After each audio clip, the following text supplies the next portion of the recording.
Hello dear friend, इस video में हम क्वेश्चन डिस्कस करेंगे डीएसएसबी पीजीटी फिजिक्स फीमेल का।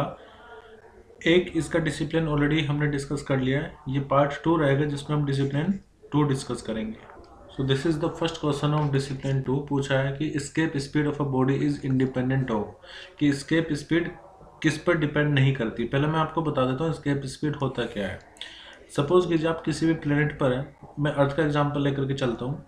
तो किसी ऑब्जेक्ट को आप इतनी कम से कम इतनी वेलोसिटी दे दो, स्पीड दे दो कि वो ऑब्जेक्ट अर्थ की ग्रेविटेशन फील्ड से बाहर निकल जाए, तो वो मिनिमम स्पीड कहलाती है एस्केप स्पीड। यानी कि the minimum speed required to escape out an object of the gravitational field of the earth is called escape speed. अब एस्केप स्पीड का फॉर्मूला होता है v एस्केप इक्वल टू होता है, एक फॉर्मूला इसका √2 g स्मॉल जी है ग्रेविटेशनल एक्सेलरेशन, और एक फॉर्मूला होता है वी एस्केप का √2 capital G m upon r। m हो गया मास ऑफ प्लेनेट, r हो गया रेडियस ऑफ प्लेनेट। तो एस्केप स्पीड किस पर डिपेंड नहीं करती ये पूछा है। यहाँ पर m क्या है, m है मास ऑफ प्लेनेट। ठीक है, वो प्लेनेट जिससे आप इस ऑब्जेक्ट को एस्केप आउट करवाना चाहते हैं। तो किस पर डिपेंड नहीं करेगी, देखो ग्रेविटी पर तो डिपेंड कर रहा है, यहाँ पर स्मॉल जी आ रहा है। Gravity and radius of earth पर भी डिपेंड करेगा, आर भी यहाँ पर आ रहा है। रेडियस ऑफ अर्थ उस पर भी डिपेंड कर रहा है। तो मास यहाँ पर नहीं आ रहा। अगर आप इस फॉर्मूले में देखो सर यहाँ तो मास आ रहा है, तो बेटा ये जो मास है ये अर्थ का मास है, उस बॉडी का मास नहीं है। तो एस्केप स्पीड मास पर डिपेंड नहीं करती, इसलिए इसका सही आंसर होगा मास ऑफ बॉडी। एक और चीज मैं बता देता हूँ, एस्केप स्पीड एंगल पर भी डिपेंड नहीं करती कि आप किस एंगल से बॉडी को प्रोजेक्ट कर रहे हो। ठीक है, जो एस्केप स्पीड होगी वो सिर्फ इस पर डिपेंड करेगी कि एक्सेलरेशन ड्यू टू ग्रेविटी कितना है और रेडियस कितना है और मास कितना है उस प्लेनेट का जिससे आप ऑब्जेक्ट को एस्केप आउट करवाना चाहते हैं। आई होप कि ये क्वेश्चन आपको क्लियर हो चुका होगा। ध्यान रखना, दो चीजों पर डिपेंड नहीं करेगी एस्केप स्पीड, एक तो मास ऑफ बॉडी पर और एंगल ऑफ प्रोजेक्शन पर, angle of projection. Question number 2 है, in pure translational motion at any instant of time all the particle. देखो प्योर ट्रांसलेशन मतलब कि ऑब्जेक्ट एक स्ट्रेट लाइन में मूव कर रहा होगा इस तरह से कि उसमें जितने भी पार्टिकल है उन सबकी सेम स्पीड रहेगी। तो हमारा आंसर क्या हो जाएगा, सेम स्पीड, या मतलब मैग्नीट्यूड की बात करें तो सेम वेलोसिटी। नेक्स्ट क्वेश्चन है, if d is the depth and r is the radius of earth, g is the acceleration due to gravity at the earth surface, then g at depth d पर कितना होगा। तो देखो मैं आपको दो फॉर्मूले बताऊंगा। एक तो अगर मान लीजिए आप अर्थ के सरफेस पर अगर स्मॉल g की वैल्यू g है, तो अगर आप d डेप्थ नीचे जा रहे हैं तो वहां पर जो एक्सेलरेशन ड्यू टू ग्रेविटी होता है वो हो जाता है g dash equal to g 1 minus d upon में रेडियस ऑफ अर्थ। ठीक है, ये कब है, जब हम इनसाइड जा रहे हैं, जब अर्थ के अंदर जा रहे हैं, d डेप्थ नीचे, तो ये हो जाएगा। और अगर आप मान लीजिए h हाइट ऊपर जा रहे हो, तब भी acceleration due to gravity decrease होता है। देखो यहाँ पर भी acceleration due to gravity decrease होगा जब आप नीचे जा रहे हो, और अगर आप ऊपर जा रहे हो तो भी acceleration due to gravity decrease होता है। लेकिन यहाँ पर दो फॉर्मूले होते हैं, मैं आपको बता देता हूँ। एक फॉर्मूला होता है G dash equal to G 1 minus 2h upon में रेडियस ऑफ अर्थ। ये फॉर्मूला हमें तब इस्तेमाल करना चाहिए जब हाइट रेडियस ऑफ अर्थ से बहुत कम हो। जैसे कि अगर मान लीजिए हाइट 100 मीटर 200 मीटर, मतलब मीटर में दे रखी है, 1-2 किलोमीटर भी चल जाएगा, लेकिन अगर रेडियस ऑफ अर्थ के आसपास भी है तो हम इस फॉर्मूले का यूज नहीं करेंगे। इस फॉर्मूले का हम तभी इस्तेमाल करेंगे जब हाइट रेडियस से काफी कम हो। तो उस केस में जब h और r का वैल्यू लगभग सेम है, उस केस में ये ज्यादा है, तब हम फॉर्मूला यूज करते हैं g dash equal to g. देखो g यानी कि small acceleration due to gravity, small r पर इनवर्सली डिपेंड कर रहा है, मतलब आप कितनी ऊपर हो। तो अगर आप h हाइट ऊपर हो तब तो आप लिखोगे इसको G dash equal to G m upon में r प्लस h का होल स्क्वायर।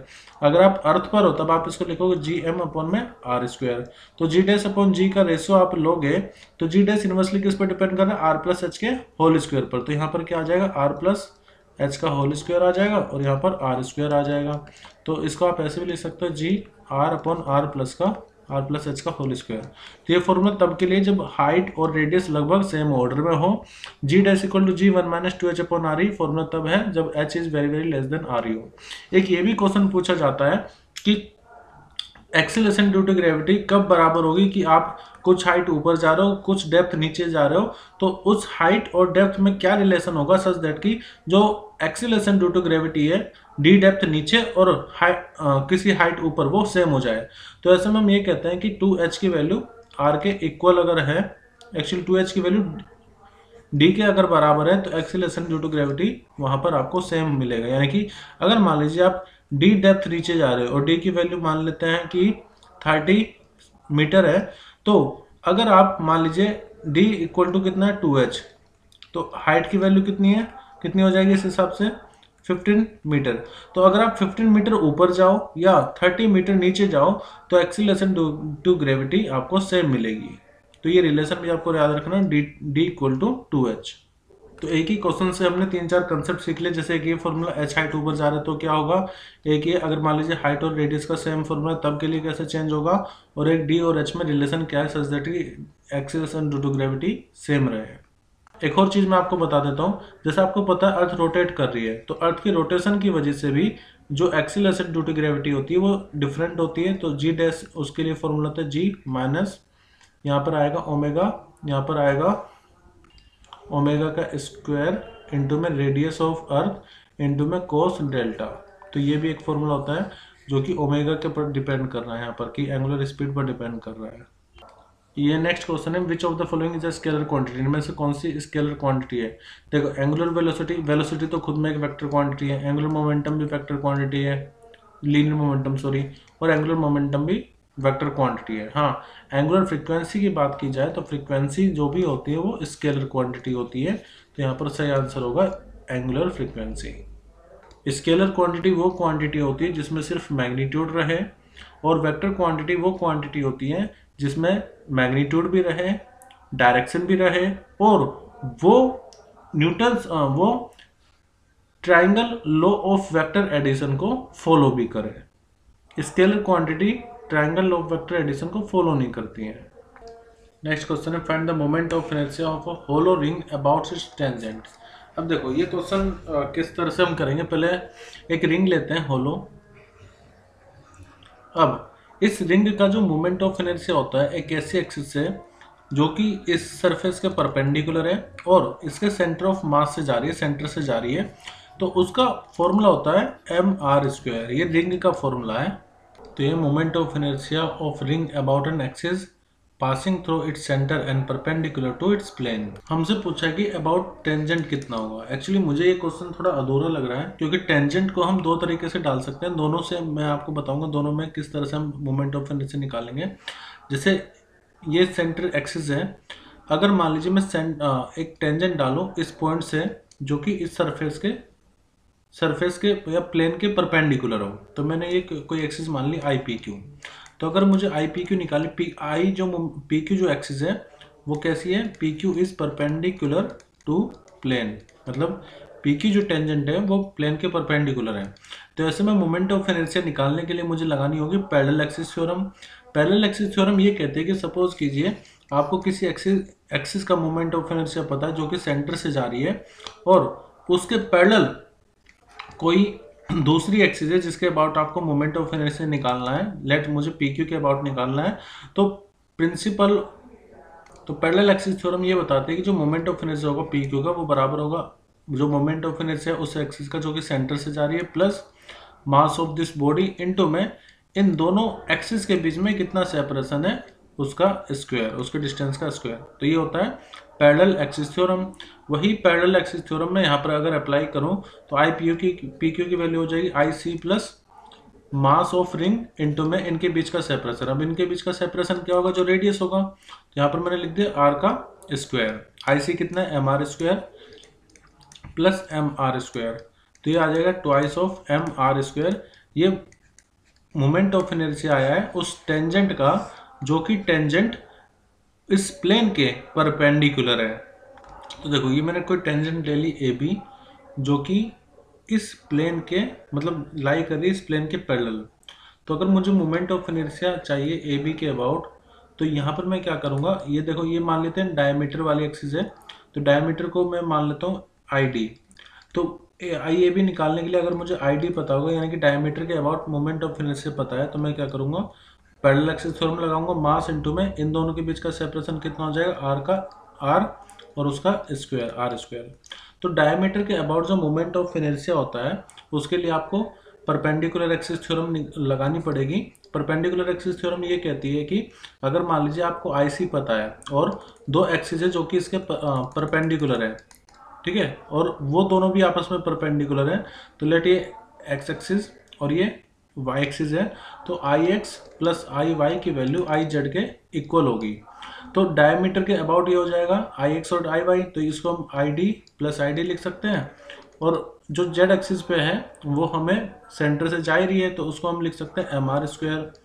तो ये हो जाएगा 2 इंटू में मोमेंट ऑफ इनर्शिया डायमीटर के अबाउट एम आर स्क्वायर, या फिर आई डी की वैल्यू जो डायमीटर के अबाउट मोमेंट ऑफ इनर्शिया हो जाएगा वो हो जाएगा एम आर स्क्वायर अपॉन में 2। तो आप ये भी ध्यान रखें कि रिंग का डायमीटर के अबाउट, कोई भी डायमीटर हो उसके अबाउट जो मोमेंट ऑफ इनर्शिया होता है वो होता है एम आर स्क्वायर अपॉन में 2। तो मुझे ए बी के थ्रू निकालना, तो मैं क्या करूँगा उसमें एम आर स्क्वायर की एडिशन कर दूंगा, तो आ जाएगा 3/2 एम आर स्क्वायर। ठीक है, तो ये जो मोमेंट ऑफ इनर्शिया आया है ये उस टेंजेंट का आया है जो टेंजेंट इसके प्लेन में है, और ये जो moment of inertia 2 M R square ये उस टेंजेंट का आया है जो कि इस प्लेन के परपेंडिकुलर है। Next question is acceleration due to gravity above the surface of earth is not dependent on. अब देखो आपको ये फॉर्मूला तो पता होगा G equal to G M upon R square, लेकिन हम इसका यूज नहीं करेंगे यहाँ पर, बताता हूँ रीजन क्यों। एक्चुअली ये पूछ रहा है कि अगर आप किसी h हाइट ऊपर हो, मतलब सरफेस के कुछ भी ऊपर हो, मतलब h हाइट ऊपर मान लेता हूँ मैं, तो यहाँ पर जो एक्सीलरेशन ड्यू टू ग्रेविटी होगा ये किन फैक्टर पर डिपेंड करेगा। थोड़ी देर पहले ही मैंने आपको बताया था acceleration due to gravity at any height h होता है G dash equal to G 1 minus 2h upon में r, या फिर जी डैश ये तो तब होता है जब हाइट बहुत कम हो, और दूसरा होता है जी अपॉन में r प्लस एच, और यहाँ पर r और इस पूरे का स्क्वायर। ठीक है, तो आप ये देखो कि जो acceleration due to gravity at any height h है वो किस पर डिपेंड नहीं कर रहा, वो हाइट पर डिपेंड कर रहा है, रेडियस पे भी डिपेंड कर रहा है, और ग्रेविटी ऑफ अर्थ पर भी डिपेंड कर रहा है। वो मास पर डिपेंड नहीं कर रहा है, किसके मास पर डिपेंड नहीं कर रहा, मास ऑफ अर्थ पर। तो हमारा सही आंसर क्या होगा, ऑप्शन 2। आप ये मत सोच लेना कि ये स्मॉल जी एम पर भी डिपेंड कर रहा है और आर पर भी डिपेंड कर रहा है। ये बात तो ठीक है कि स्मॉल जी की वैल्यू मास ऑफ अर्थ पर डिपेंड करती है, लेकिन जब आप कुछ हाइट ऊपर चले जाओगे तो वहां पर पूछा गया है कि स्मॉल जी की वैल्यू किन फैक्टर पर डिपेंड नहीं करेगी। ठीक है, सरफेस पर नहीं पूछा, किसी सरफेस के आप ऊपर हो, अबव द सरफेस हो, तब के लिए स्मॉल जी की वैल्यू यानी कि एक्सीलरेशन ड्यू टू ग्रेविटी की वैल्यू मास पर डिपेंड नहीं करेगी, वो डिपेंड करेगी ग्रेविटी ऑफ अर्थ पर, वो डिपेंड करेगी हाइट पर, और वो डिपेंड करेगी रेडियस ऑफ अर्थ पर। ठीक है, किस पर डिपेंड नहीं कर रही, मास ऑफ अर्थ पर। नेक्स्ट क्वेश्चन है the relation between time period and radius of the circular orbit of a planet about the sun where G when the gravity is g and mass of the sun is ms। देखो इस question में हमें relation निकालना है time period और radius के बीच में, और हमें दिया हुआ है जो मास है सन का वो ms है। तो मान लेते हैं कि यहाँ पर बीच में सेंटर में सन है और कोई प्लेनेट है जो कि रिवॉल्व कर रहा है इस तरह से सर्कुलर ऑर्बिट में, और जो रेडियस है सर्कुलर ऑर्बिट का r है। अब देखो यहाँ पर जो टाइम पीरियड होगा, एक तरह से अगर कोई पार्टिकल सर्कल मोशन में जा रहा है उसको टाइम पीरियड होता है 2 पाई, उसका रेडियस अपॉन में 2 पाई आर अपॉन में v मतलब उसकी वेलोसिटी। तो यहाँ पर जब ये पार्टिकल रिवॉल्व कर रहा है एक्चुअली उसकी जो स्पीड होगी उसको हम बोलते हैं ऑर्बिटल स्पीड, और ऑर्बिटल स्पीड को हम इस तरह से निकाल सकते हैं, जैसे अब ये पार्टिकल मूव कर रहा है तो इस पर एक सेंट्रीपिटल फोर्स लग रही होगी सेंटर की तरफ जो कि mv² अपॉन r के इक्वल होगी, और ये बैलेंस करेगी जो इन दोनों के बीच में ग्रेविटेशन फोर्स लग रही है उसको। तो यहाँ से अगर देखा जाए m से m कैंसिल, ये ms है, तो r से r कैंसिल अगर हम कर दें तो जो ऑर्बिटल स्पीड है वो इक्वल टू आएगी gm अपॉन में r, या फिर v ऑर्बिटल कितना आ जाए रूट gm अपॉन में स्मॉल r को मैं बाद में कैपिटल R ले लूँगा, फिलहाल मैं सिर्फ डेरिवेशन कर रहा हूँ। तो टाइम पीरियड इक्वल टू 2 पाई, अब रेडियस कितना है, कैपिटल R है, वेलोसिटी कितनी है तो वो हो जाएगी रूट gm अपॉन में r, अभी r जाएगा ऊपर तो इसको आप ऐसे लिख सकते हैं 2 पाई अपॉन में रूट gm, और आर की टोटल पावर कितनी हो जाएगी 1, और ये रूट हो रहा है 1 + 1/2 यानी कि 3/2। तो हम ये कह सकते हैं कि टाइम की वैल्यू कितनी आ गई 2π/√GM और आर की पावर 3/2। अब दोनों तरफ स्क्वायर करते हैं, तो जब आप स्क्वायर करोगे तो यहाँ पर t² और ये हो जाएगा 4π का स्क्वायर, अपॉन में रूट हट जाएगा gm से, तो gm और ये आ गया r की पावर 3। तो देखो 4π² और gm ये तो कांस्टेंट है, तो कैलकुलस का थर्ड लॉ यहाँ पर हमने प्रूफ कर दिया है कि t² डायरेक्टली किस पर डिपेंड करता है r की क्यूब पर। t² किस पर डिपेंड करेगा r की क्यूब पर। फिलहाल अगर हम ऑप्शन पे देखें तो कौन सा ऑप्शन सही होगा, देखो यहाँ पर इन्होंने सिर्फ t लिया हुआ है, अगर इसको स्क्वायर वाला भी देखें तो भी यहाँ पर क्यूब आना चाहिए, तो ये भी आंसर ठीक नहीं होगा। तो एक काम करते हैं t की वैल्यू देखते हैं, तो उसके लिए फिर से आपको क्या लिखना होगा, t इक्वल टू क्या है 2π/GM अपॉन में r की पावर 3/2 है, या आप इसको ऐसे भी कह सकते हो, आप इस इक्वेशन का क्यूब रूट ले लो, सॉरी स्क्वायर रूट ले लो, तो आपको क्या मिलेगा 4π² अपॉन में GM और r की क्यूब, इस पूरे पे क्या ले लिया हमने स्क्वायर रूट। ठीक है, तो आप देखो यहाँ पर 4π² GM आ रहा है, यहाँ पर भी 4π² अपॉन GM आ रहा है, इसमें भी 4π² GM है, इसमें भी ये तो हट ही गया और इसको तो भी हटा दो। तो 4π² GM आर स्क्वायर हम लेंगे या आर की क्यूब हम लेंगे, तो यहाँ पर आर की क्यूब आ रहा है ना, तो इसलिए हमारा सही ऑप्शन होगा ऑप्शन 2। हालांकि इनको आर की क्यूब को रूट के अंदर लिखना चाहिए। तो यहाँ से हमने केप्लर्स लॉ भी पढ़ लिया है किस तरह से, और ऑर्बिटल स्पीड का भी डेरिवेशन कर लिया है। नेक्स्ट क्वेश्चन है the centre of gravity of a body is that point where the gravitational torque. देखो टॉर्क का फॉर्मूला होता है r×f। ठीक है, अब जो नेट फोर्स लग रही होती है किसी भी बॉडी पर, अगर मान लीजिए सेंटर ऑफ मास है, तो सेंटर ऑफ मास में ही जो नेट फोर्स होती है वो एक्ट कर रही होती है। तो एक तरह से r की वैल्यू कितनी हो जाएगी 0। जब r की वैल्यू 0 हो जाएगी तो जो टॉर्क लगेगी gravitation torque about the centre of gravity वो भी कितना होगा 0। तो हमारा सही आंसर होगा option 2।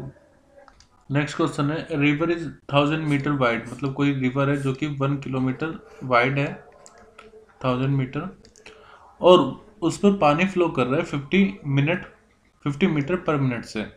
A man can swim at a speed of 66/2/3 metre पर minute in still water. What is the time needed by the man to cross the river. देखो यहाँ पर क्योंकि एक्सेलरेशन नहीं है तो हम फॉर्मूला यूज करेंगे distance is equal to speed into में टाइम। डिस्टेंस कितना कवर करना है, वो करना है हमें 100 मीटर, लेकिन हम स्पीड कौन सी लेंगे टाइम निकालने के लिए। तो उसने पूछा है कि time needed by the man to cross the river, यानी कि जो समय उस पर्सन को लगेगा रिवर को क्रॉस करने के लिए वो टाइम हमें बताना है। तो यहाँ पर मैं स्पीड लूंगा उस पर्सन की ओनली, वो कितने 66/2/3, जिसको आप 200/3 भी लिख सकते हो।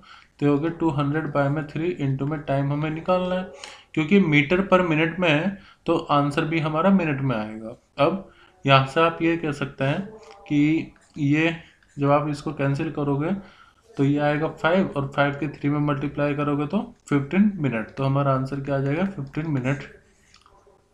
इसमें हमने स्पीड ऑफ वाटर को कंसिडर इसलिए नहीं करा है क्योंकि उससे बस इतना फर्क पड़ेगा कि जो पर्सन है वो एग्जैक्टली स्ट्रेट ना जा करके थोड़ा सा आगे चले जाएगा, लेकिन टाइम उसको उतना ही लगेगा जितना पहले लग रहा था रिवर को क्रॉस करने के लिए, क्योंकि एक तरह से उसने जो वर्टिकल डिस्टेंस कवर किया है वो तो सेम ही करेगा, बस उसका जो ये एक तरह से हॉरिजॉन्टल डिस्टेंस है ना वो वेरी कर जाएगा जब आप इस स्पीड को कंसीडर करोगे।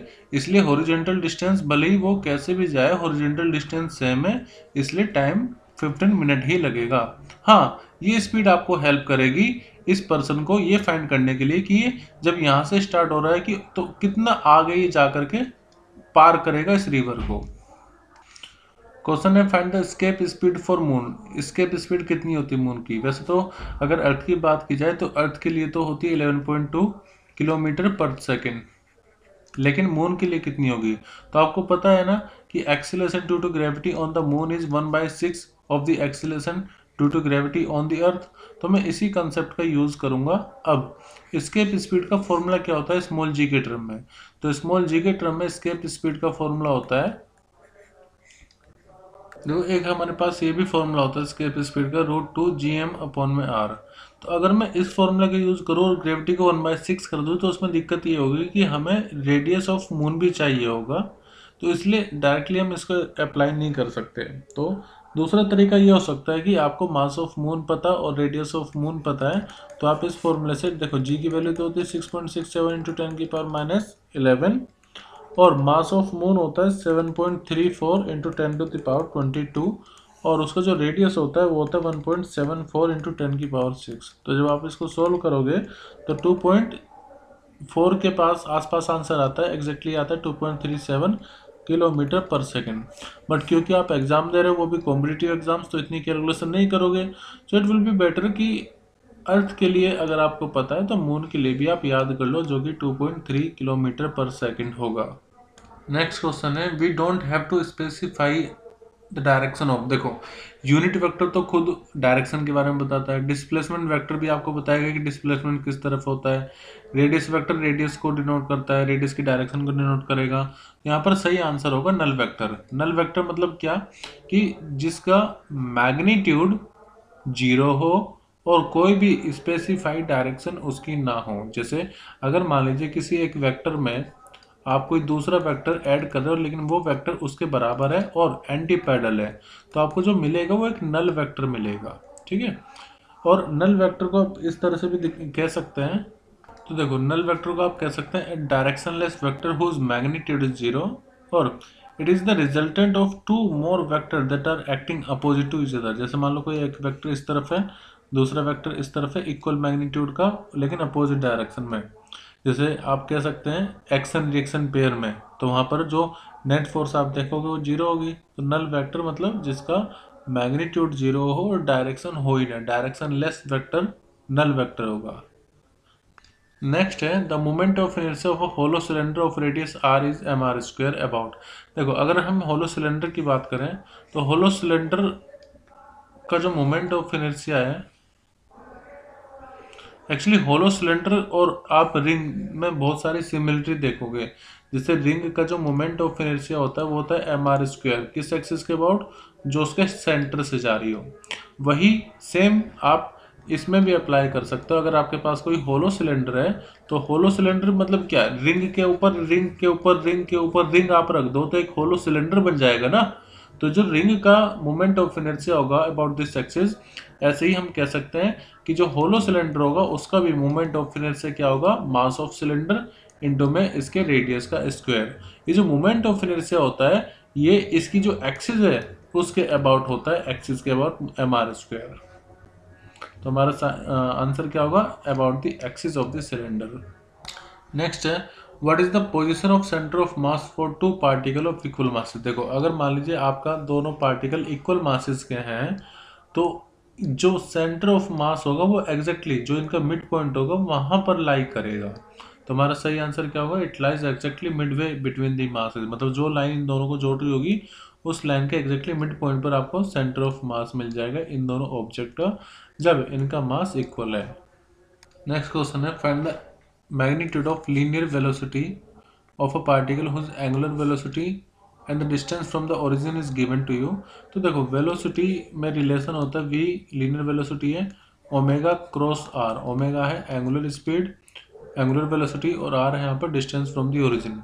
तो आपको v निकालने के लिए इन दोनों का क्रॉस प्रोडक्ट करना पड़ेगा। अब क्रॉस प्रोडक्ट हम कैसे करेंगे, तो देखो यहाँ पर आप i j के लिख लीजिए, फिर ओमेगा के जो कंपोनेंट है वो लिखिए, जैसे 7 और फिर +3 और -5, और r के कितने 1 -1 और 1, तो 1 -1 और 1। अब आपको मैग्नीट्यूड निकालना है तो आपको पहले वेक्टर फॉर्म फाइंड करनी पड़ेगी। अब जैसे आई कैप के लिए आपको ओपन करना है तो आप 1 × 3 करोगे तो 3 आएगा, फिर माइनस माइनस माइनस क्या होता है प्लस, इन दोनों की मल्टीप्लाई कितनी आएगी 5। ठीक है, तो 3 - 5। अब आगे आ जाते हैं यहाँ पर -j, इन दोनों का क्रॉस प्रोडक्ट करना है तो यहाँ पर 7 की 1 में मल्टीप्लाई करेंगे 7 आएगा और -5 आएगा तो यहाँ पर माइनस रहेगा और एक माइनस, तो माइनस माइनस कितना हो जाएगा 5। फिर के कैप, अब यहाँ पर आपको 7 की मल्टीप्लाई करनी होगी -1 में -7 मिलेगा और -3 की 1 में करोगे तो -3, यानी कि हमें मिलेगा यहाँ पर -2 आई कैप, फिर -12 जे कैप और -7 3 10 10 जे कैप। अब आपको ये एक वेक्टर मिल गया है, इसका मैग्नीट्यूड कैसे निकालेंगे। तो कोई भी अगर वेक्टर ए है तो उसका मैग्नीट्यूड निकालने का फॉर्मूला ये होता है एक्स ए वाई ए जेड के कोई भी वेक्टर मैंने लिया तो उसका मैग्नीट्यूड हम कैसे लेंगे, जो भी उसके कंपोनेंट है उनको उठा करके पहले तो कर दो उनका स्क्वायर, फिर उनको ऐड कर दो, फिर कर दो उनका रूट।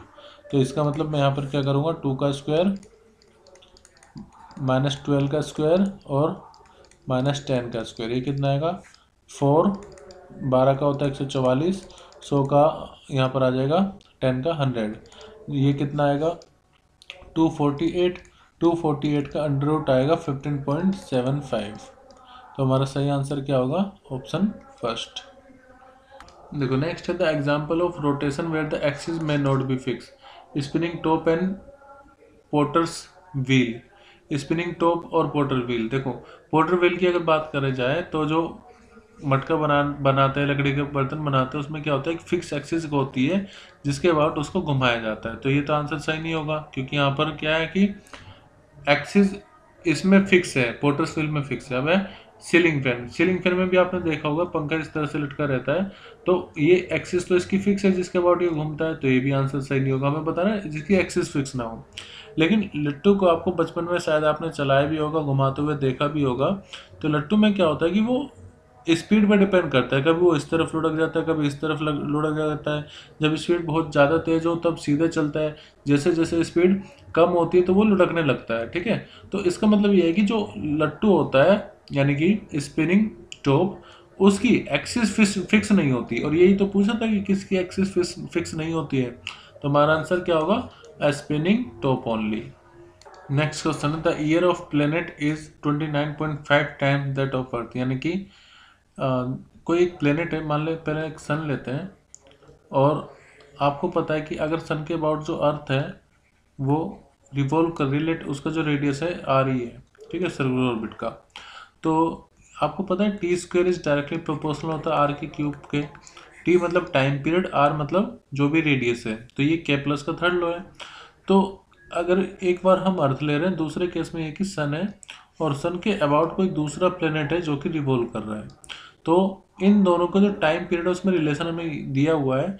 बोला है कि जो टाइम ऑफ प्लेनेट है, मैं इसको टीपी बोल रहा हूँ, वो 29.5 टाइम्स है किसके, time of revolution of earth के। अब आगे का है if the distance between the sun and the earth is, sun और अर्थ के बीच में, यानी कि यहाँ पर हमें आर ई की वैल्यू दी हुई है 1.50 इंटू 10⁸ किलोमीटर। तो आपको बताना है कि डिस्टेंस कितना होगा प्लेनेट और, find the distance between the planet and the अर्थ, जो प्लेनेट है और जो अर्थ है उसके बीच का डिस्टेंस कितना होगा ये हमें फाइंड करना है। एक्चुअली यहाँ पर कोई प्रिंटिंग एरर है, प्लेनेट और सन होना चाहिए था, क्योंकि हम सन प्लेनेट और सन लेंगे क्योंकि हमने सन को सेंटर पर माना और प्लेनेट उसकी तरफ रिवॉल्व करेगा, तो इसलिए यहाँ पर क्या होना चाहिए, सन। अब देखो हम के+ लॉ अगर यूज़ करें तो आपको पता होगा टी स्क्वायर आर के क्यूब पर डिपेंड करता है। तो यहाँ पर हमें निकालना है कि इसका रेडियस कितना होगा सर्कुलर ऑर्बिट का, आर पी हमें निकालना है। तो मैं क्या कह सकता हूँ कि आर पी अपॉन में आर ई की जो क्यूब होगी वो बराबर होगा time period of the planet upon time period of the अर्थ के स्क्वायर पर। ये आर की क्यूब टी के स्क्वायर पर डिपेंड कर रहा है डायरेक्टली। तो अब हमें आर पी निकालना है, मतलब कि रेडियस निकालना है उस प्लेनेट के अबाउट, मतलब प्लेनेट का जो कि सन के अबाउट रिवॉल्व कर रहा है। अब देखो हमें टी पी अपॉन टी, मतलब यहाँ से अगर मैं रेशियो निकालूँ तो टी पी अपॉन डी की वैल्यू कितनी आ जाएगी, वो आएगी 29.5 का स्क्वायर, और ये आर पी अपॉन आर ई, हमें आर ई की वैल्यू गिवन है। तो देखो आर पी अपॉन आर ई, इसकी क्यूब है, यहाँ पर भी क्यूब है। अब क्योंकि हमें आर पी निकालना है तो आर पी को इधर रखते हैं, ये हो जाएगा 29.5 का स्क्वायर और मल्टीप्लाई में आर ई की क्यूब, ठीक है। और इसको आप ऐसे भी लिख सकते हो आर पी इक्वल टू 29.5 की पावर 2 अपॉन में 3 इंटू में रेडियस ऑफ आर ई। अभी 29.5 का हमें पहले क्यूब रूट लेना, उसके बाद हम स्क्वायर करेंगे 29.5 की पावर 2/3, ठीक है। आर ई कितना है, वो है 1.50 इंटू 10⁸ किलोमीटर में। अब जब आप इसको सोल्व करोगे तो आपको आंसर आएगा 1.430 इंटू 10⁻12 मीटर। एक्चुअली ये जो डिस्टेंस होता है ना, और ये जो आपको टाइम गिवन है, एक्चुअली ये रिप्रेजेंट कर रहा है सैटर्न प्लेनेट को, सैटर्न को, शनि को रिप्रेजेंट कर रहा है ये। नेक्स्ट है which statement is false for a rigid body. मतलब अगर कोई रिजिड बॉडी है तो उसके लिए कौन सी स्टेटमेंट। देखो रिजिड बॉडी क्या होता है, अगर मान लीजिए कोई भी ऑब्जेक्ट है और उसके हर एक प्लेनेट का जो सेपरेशन है किसी एक फिक्स एक्सिस के अबाउट, वो फिक्स है, वो सेपरेशन चेंज नहीं हो रहा, तो हम उस बॉडी को कहेंगे कि वो रिजिड है। रिजिड मतलब एक तरह से बिल्कुल ठोस, सॉलिड, जिसमें चेंज ही ना हो। तो इसका मतलब उसकी डेफिनेट शेप भी होगी, उसकी शेप को हम चेंज नहीं कर पाएंगे क्योंकि वो फिक्स है। जैसे मान लीजिए कोई सॉलिड ऑब्जेक्ट है और जब भी वो मूव करेगा तो उसके सारे प्लेनेट उसके सारे पार्टिकल एक साथ मूव करेंगे। तो इसमें पूछा है कि कौन सी स्टेटमेंट गलत है। तो देखो परफेक्टली शेप भी होगी, उसकी शेप को हम चेंज नहीं कर सकते, सभी पार्टिकल एक साथ मूव भी करेंगे। लेकिन नेक्स्ट है the rigid body is not in pure translation motion. ऐसा नहीं है, अगर आप किसी ऑब्जेक्ट को, सॉलिड ऑब्जेक्ट को ट्रांसलेशन मोशन दो तो उसमें ट्रांसलेशन मोशन आएगा ना, तो ये ही ऑप्शन यहाँ पर गलत है। नेक्स्ट क्वेश्चन है boy throw a stone at a speed of 28 metre per second. The stone makes 30 degree angle with the horizontal surface. Horizontal surface 30 degree angle है। पूछा है कि मैक्सिमम हाइट कितनी होगी। देखो जब आप किसी ऑब्जेक्ट को प्रोजेक्टाइल मोशन दे रहे हो, 30 डिग्री एंगल है हॉरिजेंटल लाइन से, तो उसकी जो मैक्सिमम हाइट का फॉर्मूला होता है वो होता है यू स्क्वायर अपॉन में 2g मल्टीप्लाई में साइन स्क्वायर थीटा। अभी u की वैल्यू कितनी है 28, तो 28 को आप इस तरह से लिख लीजिए 28 इंटू 28 2। g की वैल्यू हम लेंगे 9.8। देखो मैं 10 नहीं ले रहा क्योंकि यहाँ पर 10 गिवन नहीं है, 10 तब लो जब गिवन हो, नहीं तो 9.8 लेकर के काम चलाओ। और sine square 30 degree, sine square 30 degree, sine 30 degree की वैल्यू कितनी होती है 1/2। तो यहाँ पर उसका स्क्वायर करेंगे तो 1/4 हो जाएगा। तो 28 इंटू में 28 अपॉन में 2 इंटू में 9.8 इंटू में साइन 30 डिग्री की वैल्यू क्या हो गई 1/2 का स्क्वायर यानी कि 1/4। ये हमें सोल्व करना है। तो देखो इसका हाफ कर दो तो 28, तो यहाँ पर आ जाएगा 14। फिर से इसको इससे डिवाइड कर दो तो यहाँ पर 2 और इसका हाफ कितना हो जाएगा 7, और यहाँ पर इसको हाफ कर दो तो ये कितना हो जाएगा 14, यानी कि 7 इंटू में 14 अपॉन में 9.8। अब देखो अगर मान लीजिए मैं इस पॉइंट को हटा करके यहाँ 10 लगा दूँ, और आपको पता होगा कि 7 की जब आप 14 में मल्टीप्लाई करोगे तो आता है 98, तो 14 से 14 कैंसिल हो जाए, मतलब 7 गुना 14 होता है 98। तो हमारा क्या मिलेगा h की वैल्यू 10 मीटर। तो हमारा सही आंसर होगा 10 मीटर। तो बस आपको फॉर्मूला पता होना चाहिए, यूज करें upon 2g sine square theta. देखो अगर आप 10 लोगे तो नियर अबाउट आंसर आएगा 9.8 के कुछ आसपास आता है, लेकिन एग्जैक्टली 10 नहीं आएगा उससे। 10 हम इसलिए तभी पा पाएंगे जब यहाँ पर 9.8 लें।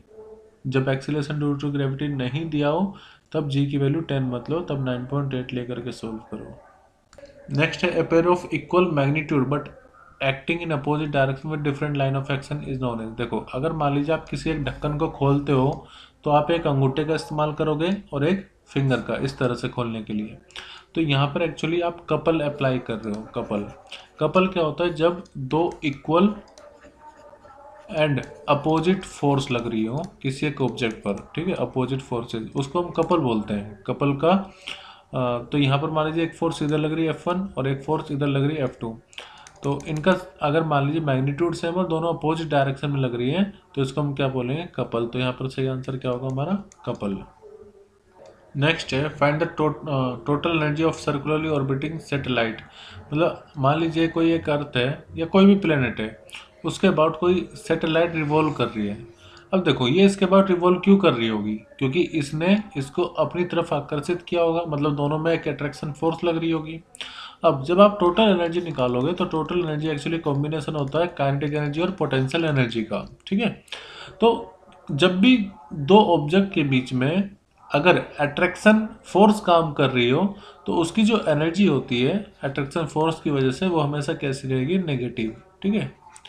और अगर मान लीजिए एनर्जी आपकी पॉजिटिव आ रही है, एनर्जी अगर पॉजिटिव है तो वहाँ पर रिपल्सन काम कर रहा होगा, रिपल्सन। और जब एनर्जी नेगेटिव है तो क्या होगा, अट्रैक्शन होगा। ठीक है। तो हम ये कहेंगे कि जो टोटल एनर्जी होगी ऑर्बिटिंग सैटेलाइट की वो कैसी रहेगी, इट विल बी नेगेटिव। बाकी अगर मैं आपको ये बताऊं, देखो अगर मान लीजिए कोई भी सैटेलाइट है तो उसकी काइनेटिक एनर्जी का फॉर्मूला होता है जी एम एम अपॉन में ट्वाइस आर प्लस एच, ठीक है। और उसकी जो काइनेटिक एनर्जी होगी, सॉरी पोटेंशियल एनर्जी होगी, उसमें फॉर्मूला होगा minus G M M upon में आर प्लस एच। और टोटल एनर्जी एक्चुअली बराबर होती है, टोटल एनर्जी बराबर होती है काइनेटिक एनर्जी के नेगेटिव साइन के, और टोटल एनर्जी बराबर होती है पोटेंशियल एनर्जी के हाफ के, ठीक है। ये रिलेशन भी आप ध्यान रखना, बहुत जगह काम आता है ये रिलेशन। और ये भी कह सकते हैं कि जो काइनेटिक एनर्जी होगी वो बराबर किसके होगी, वो बराबर होगी 1/2 of potential energy with in negative sign. तो हमने ऑल 20 क्वेश्चन सेक्शन 2 के, सेक्शन डिसिप्लिन 2 के डिस्कस कर लिए हैं।